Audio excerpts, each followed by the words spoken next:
Talk about a day in the life of CrowdFiber. What does that look like for you guys? What is a normal day, if there is a normal day at CrowdFiber? Sure. A normal day is probably a unique day. We have a lot of different things that go on here, and we are a small team, so every team member covers a lot of different things. Yeah. In my position as a project manager, I do a little bit of everything. I do still take some customer calls. I'll talk through, feature requests with customers and try and scope exactly what they need. I'll talk to the development team about the feasibility of those requests. I started in support here, so I will still work support tickets from time to time, try and do some troubleshooting, help out there if I can. We recently been looking to hire, so I've been helping out with the hiring team, helping to draft the posts and vet some of those candidates. Okay. So for me, it's all over the place, but really, with our team being the size that they are, every day has a little bit of everything. Some days it feels like you're herding cats, I bet, huh? To a degree. You just, as long as the alarms aren't going off, it's not a bad day. Sure. But most days are busy days.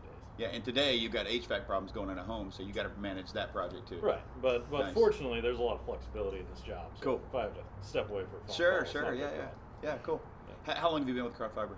So I started with CrowdFiber in August of 2019. Okay. So I'm right at 2.5 years. Nice, with okay. CrowdFiber. And like I said, I started in support. I was a customer support specialist. Yeah. And then moved into the project management role in the summer of 2020. Nice. What about you? What's a day in the life at CrowdFiber? Kind of all over the place. I'm the staff engineer, which kind of means if it's You're the smart guy in the room? Very much so. I mean, more humble than that, but I guess.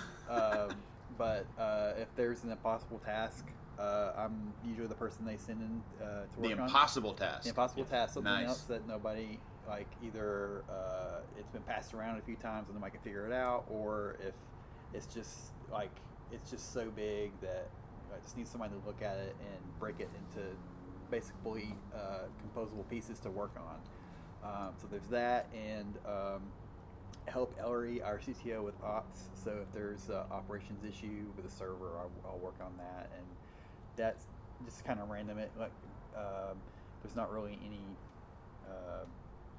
thing I don't work on as far as the technical piece goes.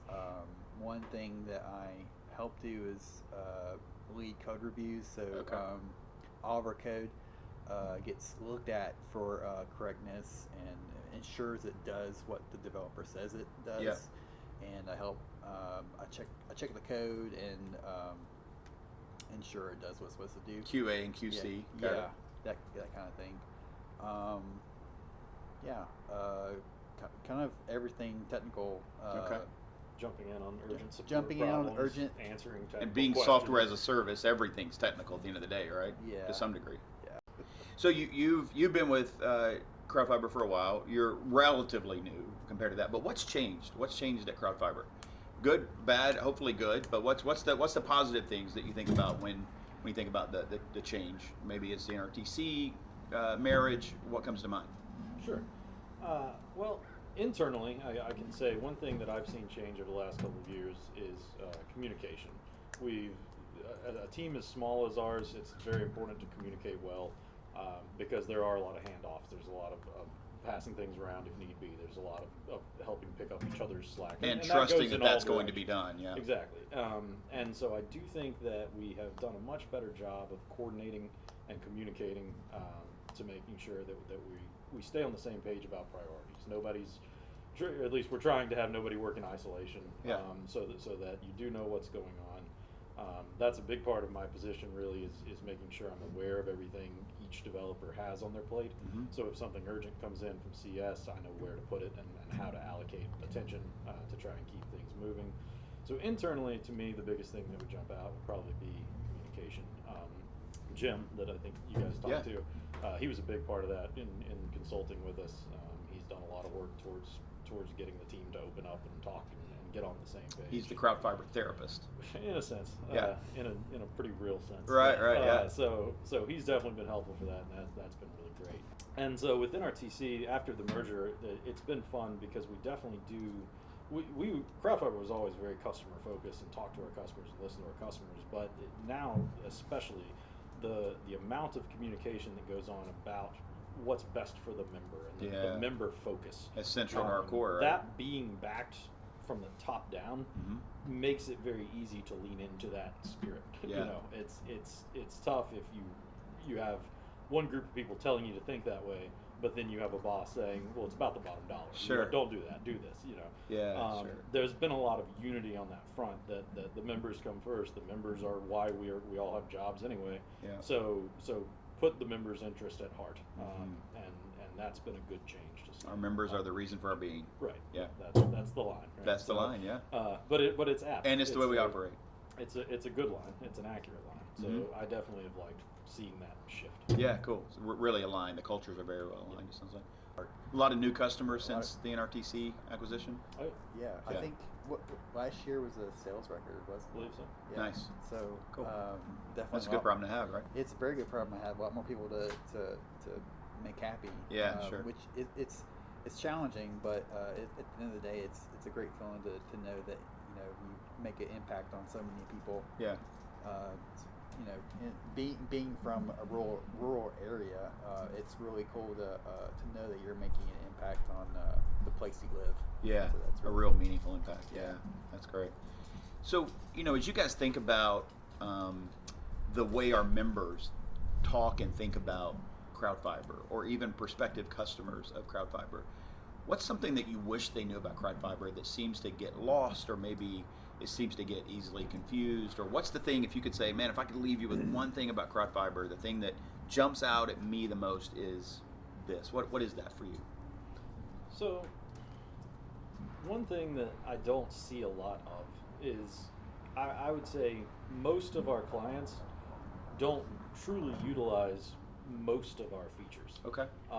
CrowdFiber is a very big tool. Mhm. It is a very complex tool.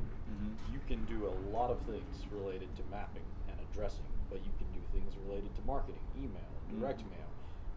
We have APIs that let you move data in and out seamlessly. We have, I mean, the sheer number of tools that exist in CrowdFiber, it's a big number, and most clients find what they need to use. They find the tools that they like and that work well for them, and they make good use of CrowdFiber. But a term came up a couple of weeks ago. We were talking about the idea of a CrowdFiber super user. Yeah. And I think I wish there were more of them, because most of our users, they know the things they know. But I can't tell you how often I get on a meeting and we start talking about something, and I say, well, actually, let me show you this. If I click here, and the response is always, I had no idea it could do that. Yeah, yeah. That's the line in every meeting. Oh, I didn't even know it could do that. And so I really just wish that people understood exactly how much there is in the tool, because it's been built to empower these rural telcos and these co-ops to do exactly what they're doing. Yeah, sure. And they all use us for some of that, Yeah. but very few of them use us for all of that, and they could. It's all there. And that's widely true for technology, though, I think, right? I mean, I heard somebody say once, to call an iPhone a phone is like calling a BMW a cup holder. Yeah. It's a thing that it does, but that's not all that it does, right? So I understand how it would be easy to get locked in on the thing that's worked for you, but yeah, to maximize some of the efficiencies and some of the tools, and we've heard a lot about the marketing, even sending out postcards, actual traditional snail mail.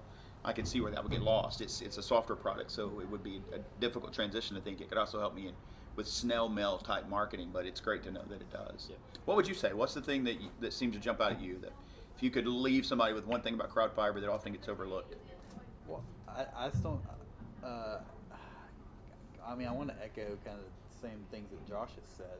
I mean, it's a very complicated product, and a lot of the features that we have today are the result of listening to all of our customers, the stuff that they needed, and not all customers need the same thing. So Yeah.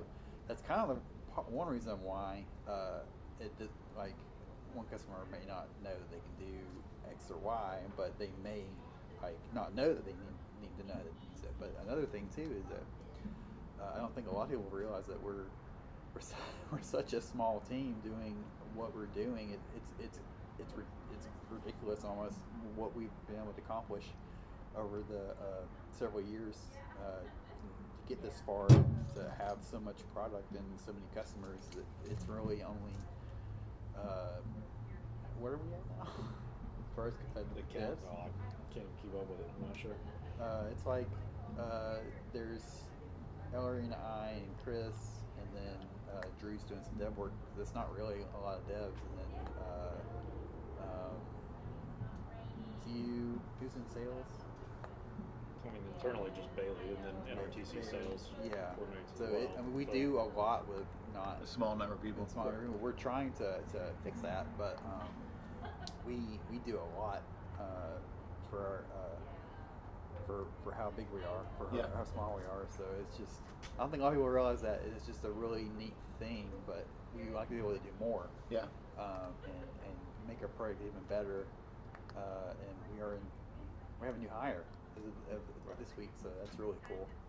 But we'd like to continue to be able to do Yeah, I that think too. we talked to 11 people now, 11 or 12 people now at I think we only CrowdFiber. have 12 full-time employees. Yeah, that's great. Soon to be 13. Yeah. But to speak to Sean's point, right, we have currently 5 full-time devs, right? So that development team merged 52 meaningful changes to the app in the last 4 weeks. Wow. Okay. So that's, I mean, that's, As a non-technical guy, I'll just take your word for it. That's a lot. that's It sounds like that's a a lot. not insignificant number. Okay, of- go. It's a lot. Yeah. It's a lot. Yeah. I mean, for 5 guys in 4 weeks to make 50 changes to the app. Yeah. And that's a perfectly typical. And not breaking a ton of things. Right. That's, Yeah. Which can happen. Yeah. That well, which speaks is to the why peer communication. review is super Yeah. helpful. So the idea of peer review and the way developers communicate, we don't put one line of code into the app that hasn't been seen by at least 2 sets of eyes. Sure. And that helps prevent a lot of problems that Of would course. otherwise show up. Yeah.